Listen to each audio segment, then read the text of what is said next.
Hello, everyone. If you like what I'm doing here, please consider subscribing, liking, and commenting. It would really help the channel out quite a bit. Thank you very much.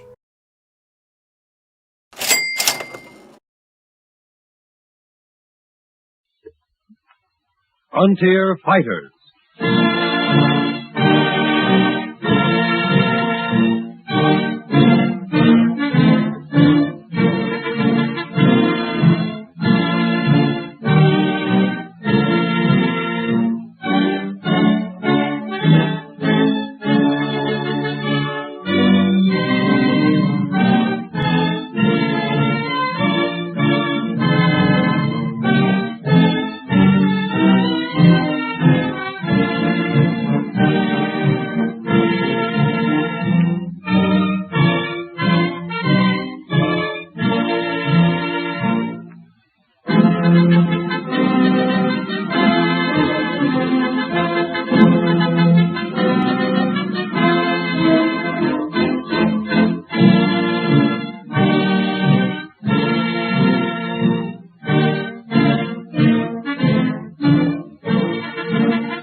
Frontier Fighters, portraying the thrilling advance of daring pioneers whose tremendous courage and sacrifices in the face of overwhelming odds made possible the exploration and settlement of the West.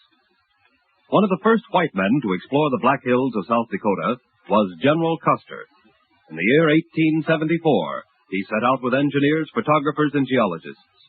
When the report of the expedition was finally published, there was but one phrase in it that people remembered. That phrase was, "I found gold."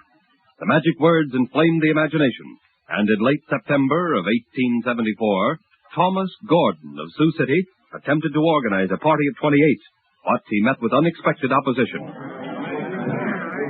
Now, wait a minute. Let me say something. Don't you men realize that all that land's waiting for us? Sure, but we ain't sure of the country. You were in the 49 gold rush. Sure I was, but I knew the country there. Besides, the government's warned everybody out of the Dakotas, kind of the Indians. All right, but just let me say this. I ain't going to force anybody to sign up with us. But General Custer's report is good enough for me. If his expedition got across the Badlands, I can do it too. And I ain't worried about getting 28 men. And you know what they say, Gordon. Fools walk in where angels fear to tread. Well, I ain't no fool. And you're not an angel either. Where one man got through, another can do the same thing. Maybe, but remember, Custer's force had soldiers, men used to fighting. And they weren't dragging women with them either. All right, but if you... Just a minute. I'd like to have a few words. Why, sure, Mrs. Talent. I guess there ain't any more for me to say. Then I'll say it for you, Mr. Gordon. Jim? What? You said something about dragging women along. Don't forget that women went across the prairies all the way into the Californias. And they weren't dragged along. They fought their way with the men. Yes, and I'm willing to do the same thing, and so are the other women with us. Well, if a woman's going to have that much spunk, I guess I can't let myself down by backing out. Give me that book this time. That's fine.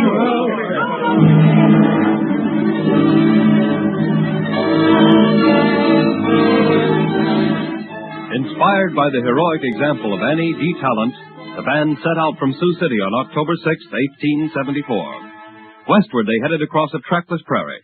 No one knew exactly what lay ahead, but onward moved the 6 covered wagons. Then late October brought winter closer. Came icy winds, biting snow. By November, they would be crossing the Badlands, a place of terror and desolation in the bleak winter. Finally, when they reached the White River, Gordon called a halt. All right, we'll stop here. Get to those wagons up ahead and tell them to hold up. What's the idea of stopping, Gordon? Gotta have water, Jim. Well, that ain't all we gotta have, Gordon. This is getting worse every minute. Only because you're making it that way. Get everything out of your wagons you don't need, and fill the space with ice. I'll get ice, but I'm not unloading anything from my wagons. and I don't think me and mine's going on any further. I look up ahead there. Snow, ice, bad land. I knew we'd come to this, Gordon. Well, what's the trouble? Plenty. Now we gotta chop ice to get water. Gotta throw away our belongings, because if we don't... If you don't, you'll regret it. Well, not me. Well, Mrs. Talent, I think this is the end. I can't hold him any longer. Wait a minute. Give me that axe. What for? Please, give me that axe. Here. Robert, tell your father to throw things out of the wagon. And get some buckets. Hey, look at Mrs. Talent. Well, I'll be...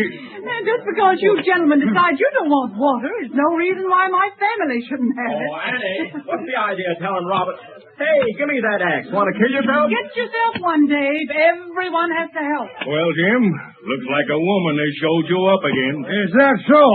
But get me an axe.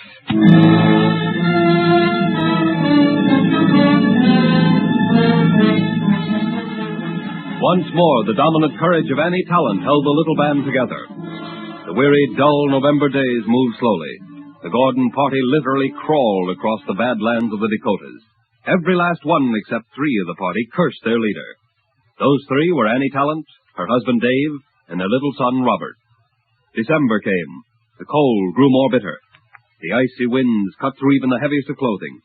The food, always precious, began to run short. Even water was being rationed. Then, during one bitter night, Annie Talent called softly to her husband. Dave, wake up. Oh, Annie, what's the matter, Indians? Shh, not so loud. No, not Indians. Worse. Worse. What are you talking about, Annie? I want water. Annie, what's the matter with you? Robert. He's delirious, Dave. The fever. Robert. I want water, dear. Annie, his throat. It's swollen. Must be quinsing. Give me that other blanket, Dave. You can't take it away from yourself, Annie. Give him mine. Here now, I'll start a fire. Make some hot tea and fix some compresses for his throat. Let me out. No, Dave, no, don't. No, Annie, what's the matter with you? The boy's sick. If he isn't taken care of, he'll die. Oh, I know that, Dave, but we can't afford to rouse the camp. And we can't afford to have him die, Annie. I'm going to get a fire. No, Dave, don't you see what it would mean? They'd find out there's sickness in camp. They'd get into a panic, and then there'd be no holding them together at all. This is a fight we've got to fight alone, Dave. But if we lose Robert... Don't think about that, Dave. We mustn't. There are plenty of candles. Light them and heat some water in a pan. We can't build a fire and let the others know how badly off we are. Annie. Oh, Dave, we've come this far, and somehow I don't think God will let us fail now. All right, Annie. Anything you say. I'll get the candles. Oh, Mom, yes, dear. My throat hurts so much. Yes, darling, but you're going to be all right. Mother says you are. All right. All right, Mommy. I'll try to get better. Oh, dear God, help me. Just this once more.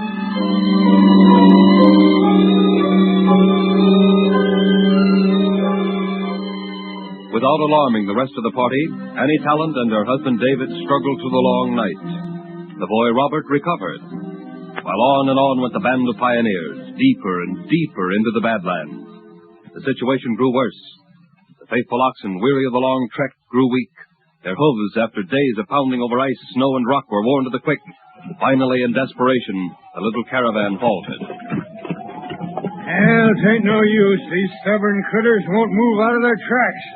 I'll show 'em. No, you ain't gonna whip 'em. Robert, quit grabbing that whip. Hey, what's all the trouble here? Hey, Jim, what's the matter? There ain't nothing the matter if this brat minds his own business. He was going to whip the oxen, so I grabbed the whip. What's the matter with you, Jim? Taking it out on these poor critters. Gordon, you're sticking your nose in again. These are my oxen. I'll treat 'em the way I want it. Give me that whip, Robert.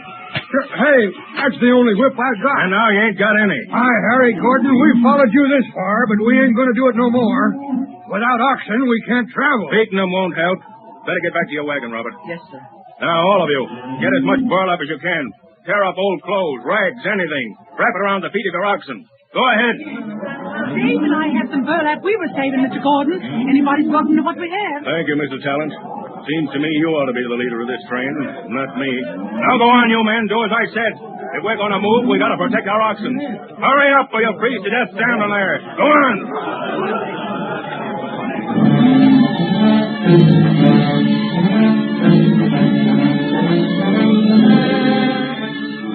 With burlap, rags, anything they could find, members of the party wrapped the feet of the oxen and pressed on.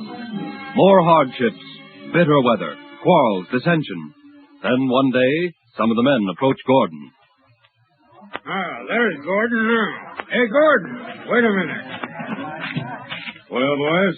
Gordon, we just about made up our minds that this here's pretty foolish. We ain't aiming to get ourselves killed. Oh? When you figure we're pulling and going back. Why, you... Easy there, Gordon. We took a vote of the men, and they're for giving it up. Let the Dakotas stay where they are. We're going back to where there's milder weather. Ain't nothing up ahead but more winter. Maybe Injun. That's right, Gordon. We're getting out before it's too late. You ain't. Now, wait a minute, Gordon. We're giving orders now. All right, men, turn them wagons round. We're heading for home. Just a minute. Just a minute. No use, Gordon. We got our minds made up. Hey, what are you doing with that gun? Just what you think, Jim. The first man that makes a move to turn back now is going to get shot. You can't do it, Gordon. Then try to turn your wagon. Aye, Harry, we will. And nobody's going to stop us. All right, boys.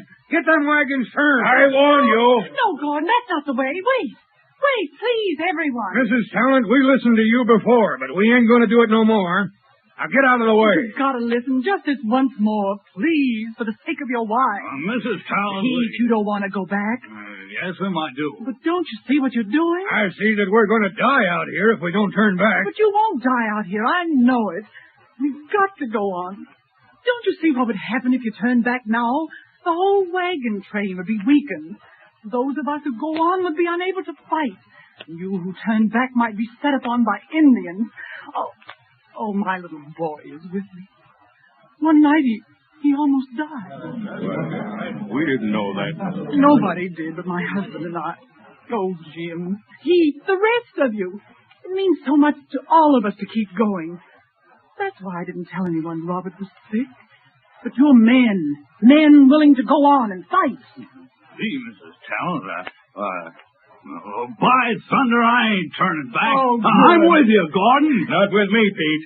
With Mrs. Talent. Oh, good, Pete. And how about you, Jim? Well, I reckon there ain't no use in being called a coward. All right, men. Come on, let's go. Who's with us? The wagons move on, Mrs. Talent. I think what I said the other day holds true now more than ever. The Gordon party is led by you.